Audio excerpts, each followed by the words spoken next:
नवकी चमत्कार यांचे पाय भूमीला लागत नाही कोण बरं असत देवी शक्ती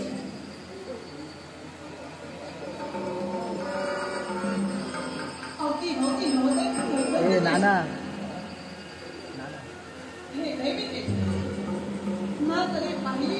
ठेवलं तर आवाज फरफर कलर येतो असा तर आवाज आहे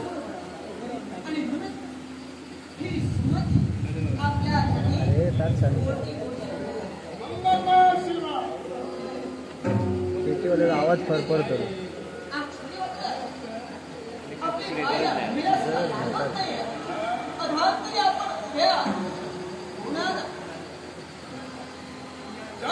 भूमीला पाय लागत नाही ज्यांच्या डोळ्यांची उघडता होत नाही हे देवतत्व आणि देवतत्व कोणतं असेल तर साम्राज्य चालू असणारा एक कलियुग आणि या कलियुगाची कल्प विकल्पाची देवता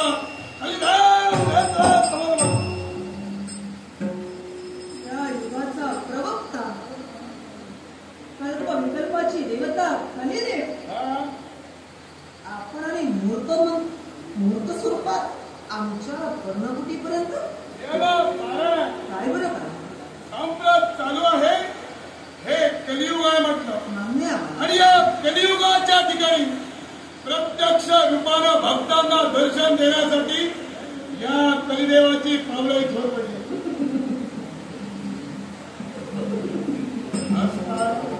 देव क्षमा करा पण कुठेतरी मार्ग आपण चुकला भक्तांना मोठीमंत स्वरूपात दर्शन देण्यासाठी आपली पावले आमच्या पर्वतीत पडली पण आम्ही आपली भक्तीच केली नाही आम्ही आपली आराधना केली नाही मग आम्हाला दर्शन देण्यासाठी आपण इथपर्यंत का म्हणा याला कारण आहे आजपर्यंत ज्यांची भक्ती केलात ते तुमच्यावर प्रसन्न झाले नाही म्हणून मी ठरविलो न भक्ती करता जर का यांना प्रसन्न झालं असेल तर याच्या पुढे माझी भक्ती करा आणि म्हणून मूर्तिमंत स्वरूपाला तुमच्या समोर येऊ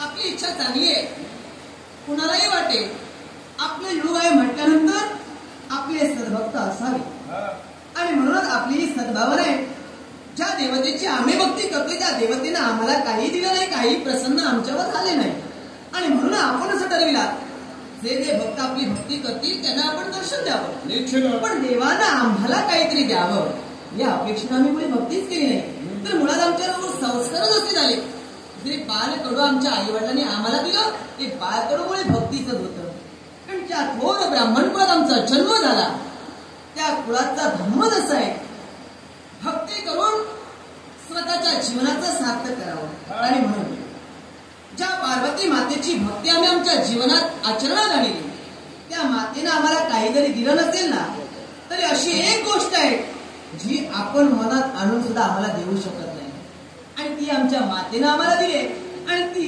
गोष्ट म्हणजे समाधान हे आत्मिक जे समाधान आहे ना ते आमच्या आईनं आम्हाला दिले मग मला सांगा जर का मी तुमची भक्ती केली तर ते आत्मिक समाधान तुम्ही मला देऊ शकता का जे जे तुम्हाला हवं असेल या तुमच्या कायासाठी नव्या ब्राह्मण कुळात तुमचा जन्म झाला हा जन्म तुमचा सार्थकी लागण्यासाठी जे जे सहकार्य हवं असेल हा कलिदेव करेल पण केव्हा भक्ती या कलिदेवाची केली पाहिजे कलिदेव मोठेपणा केव्हाही मागून मिळत नाही मोठेपणा मिळविण्यासाठी कर्तृत्व असं करावं या जगानं मोठं म्हटलं पाहिजे आतापर्यंत देवतांचं नाव 3 युग मागं जरी पडली तरी सुद्धा या आपल्या युगात सुद्धा देवता पाषाण रूपानं स्थिर झाल्या पण पाषाण रूपानं स्थिर जरी झाल्या तरी देवतांचं महत्व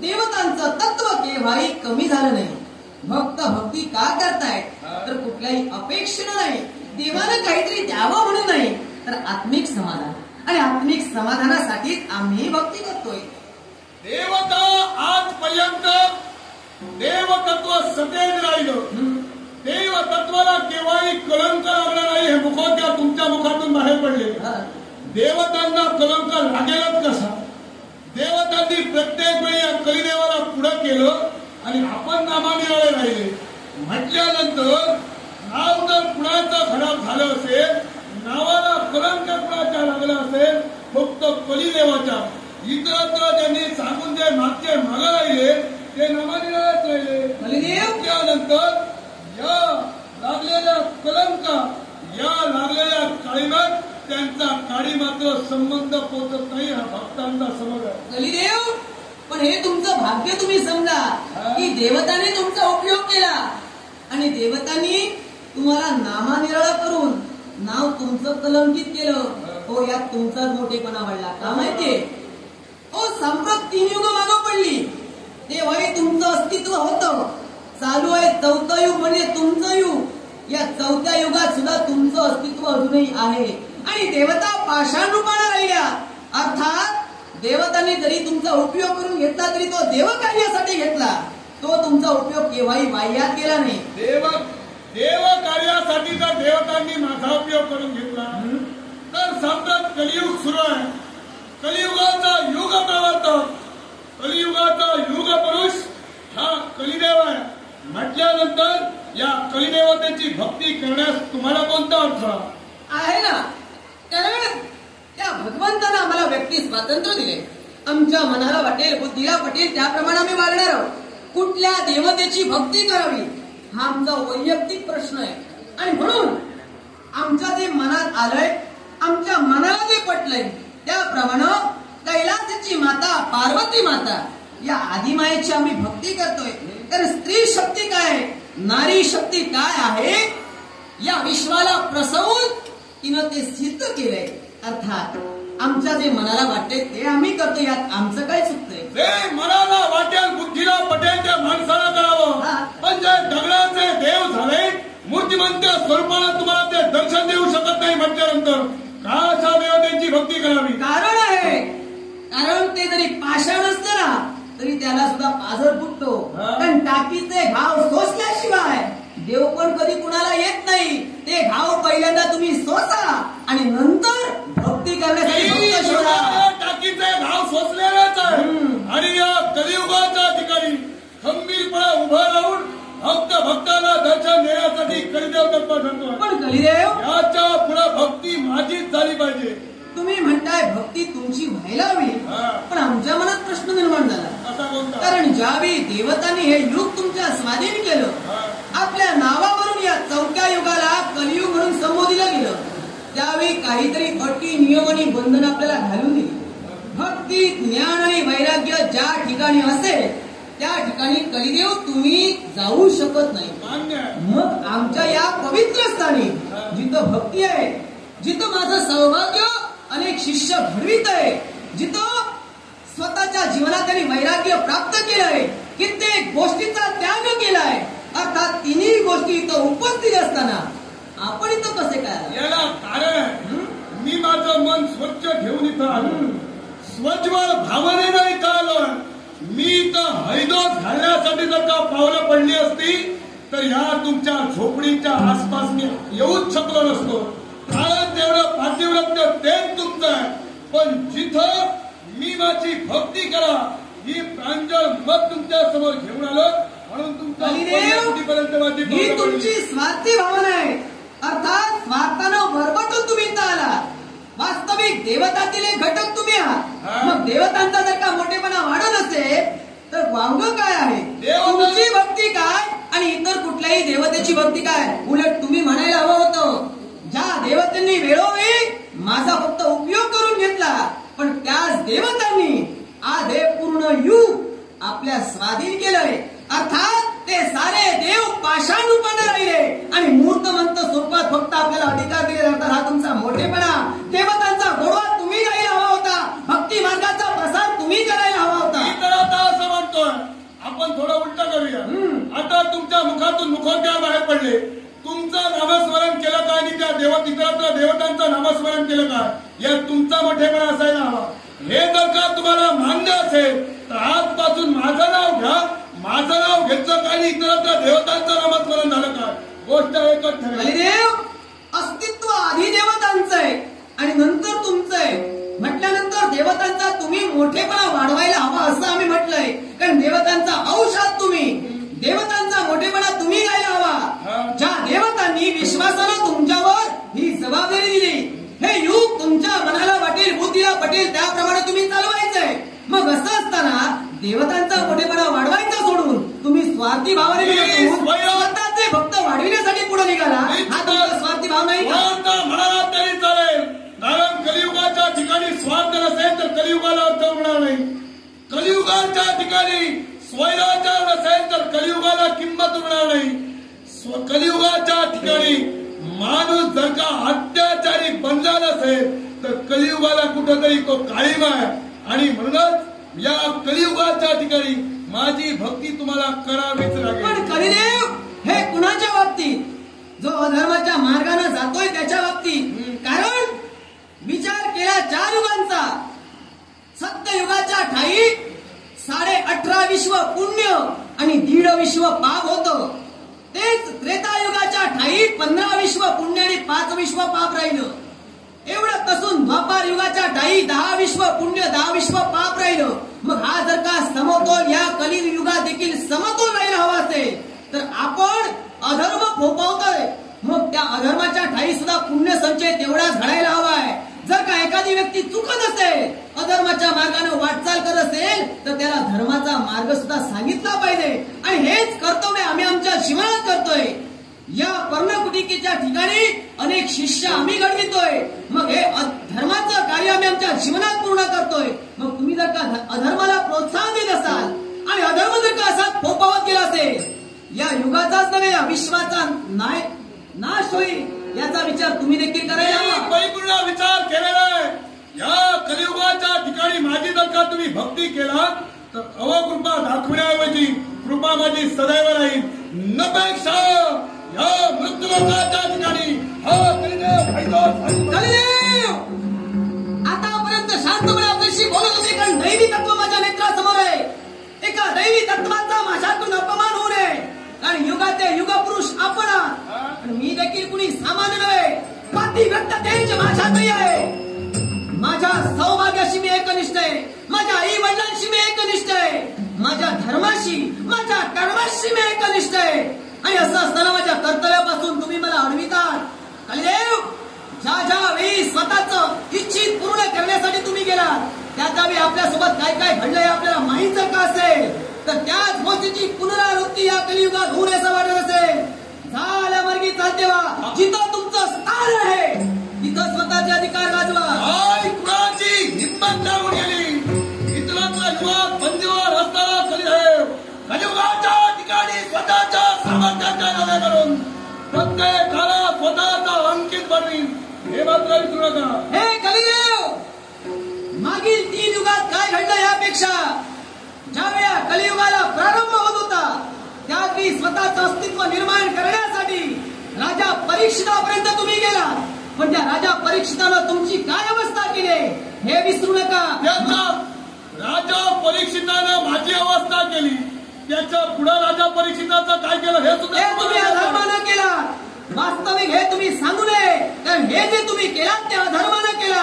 कारण राजा परीक्षितानं तुम्हाला 4 मार्ग या जनजीवनात माणसाच्या जीवनात प्रवेश करण्यासाठी 4 मार्ग दिले असताना सुद्धा 5वा मार्ग कपटानं मागितला.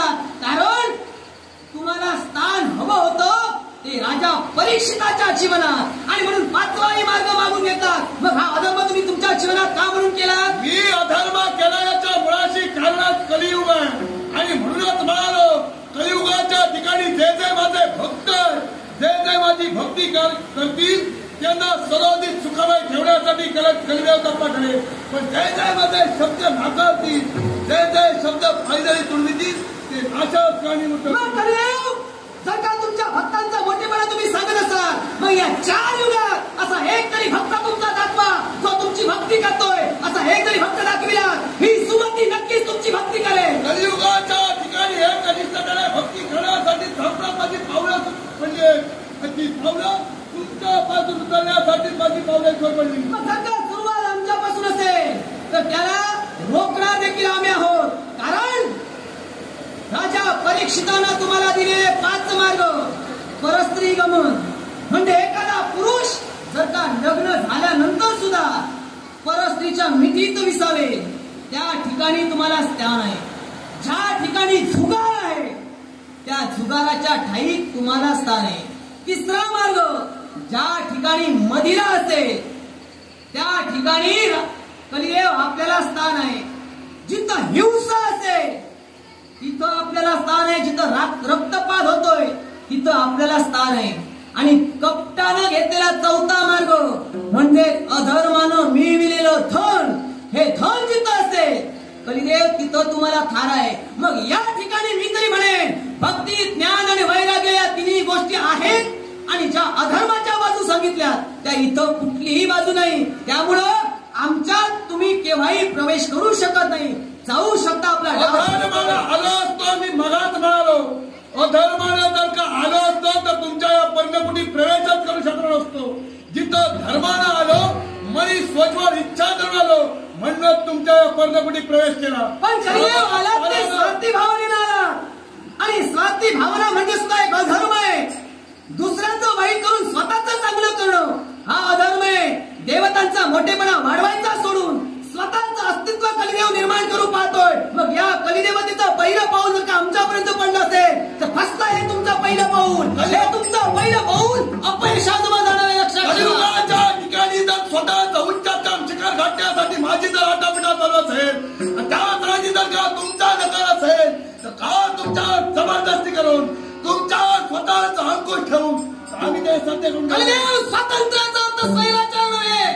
हे माझं स्वातंत्र्य आहे. त्या विधात्यानं मला ज्यावेळी जन्माला घातलंय त्यावेळी मला स्वातंत्र्य दिलंय. माझ्या मनाला वाटेल, बुद्धीला पटेल त्याप्रमाणे मी वागणार आहे. आता माझ्या स्वातंत्र्यावर स्वैराचार करण्याचा अधिकार त्या देवानं तुम्हाला सुद्धा दिला नाही. लक्षात ठेवा. अधिकार घालण्यासाठी सम्राट तुमच्यापर्यंत पावलं पडली. एक तर माझे भक्त म्हणा नपेक्षा होणारा केव्हाही शक्य नाही. वाटेल तो प्रयास करा पण स्वतःच्या तत्वापासून ही सुमती केव्हाही ढळणार नाही. आतापर्यंत जीवनात आचरणात आणलेली भक्ती तीच भक्ती परिपूर्ण चालू राहील. आपल्या मनाला ज्याप्रमाणे वाटणार आहे त्याप्रमाणे आपण करू शकता. लक्षात ठेवा. भक्ती तत्व तुम्ही पळाला आणि या कलियुगाचा देश मी पळाला होतो. पाहुया कुणाची भक्ती तत्व श्रेष्ठ ठरतं. कलियुग यावेळी आम्हाला सुद्धा पाहायचंय तुमचं दैवी तत्व आमच्या पुढे फोल ठरतंय की सफल ठरतंय की आम्ही आमच्या जीवनात केलेली एकनिष्ठतेनं भक्ती, ही भक्ती यावेळी आमच्या फळासाठी आहे. आणि म्हणूनच तुम्हाला मी आव्हान करते, स्वतःचं पातिव्रत्य तेज पणाला लावीन आणि स्वतःच्या इच्छेसाठी जो जो तुम्ही प्रलय निर्माण कराल तो तुमचा प्रत्येक प्रलय उधळून लावीन, उधळून लावीन, उधळून लावीन. उधळीन प्रलयाचा अंगार, उधळीन प्रलयाचा अंगार कोण रोखू शकणार. उधळीन, उधळीन, उधळीन, उधळीन, उधळीन, उधळीन.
गणपती